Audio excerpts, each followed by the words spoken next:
بسم اللہ الرحمن الرحیم۔ تمام دیکھنے سننے والوں کو آر ایم لا فرم میں خوش آمدید اور ایڈوکیٹ شبیر حسین کیانی کی طرف سے السلام علیکم ورحمۃ اللہ۔ آج ہم بات کریں گے اس حوالے سے کہ ایک شخص نے کورٹ میں دعویٰ دائر کیا آرڈر 37 کا ضابطۂ دیوانی کے تحت۔ اس میں اس نے کلیم کیا کہ اس نے 30 لاکھ روپے جو ہیں وہ وصول کرنے ہیں ڈیفینڈنٹ سے، اور اس حوالے سے چیک بھی جو ہے اس نے کورٹ میں پیش کیا۔ لیکن دوران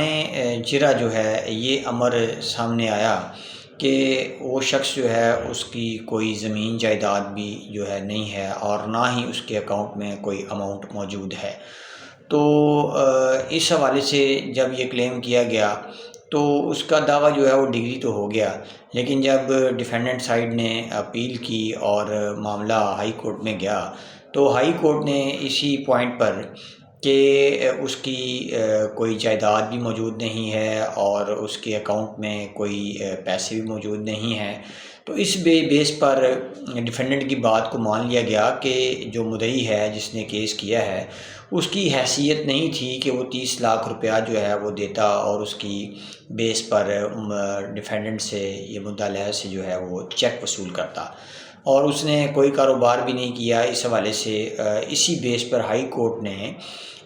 ڈیفینڈنٹ کی بات کو مان لیا اور جو ہے اس کے دعوے کو، اور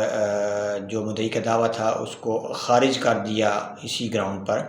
اور یہ جو فیصلہ ہے وہ 2025 YLR پیج 539 پہ جو ہے وہ ہولڈ کیا گیا ہے۔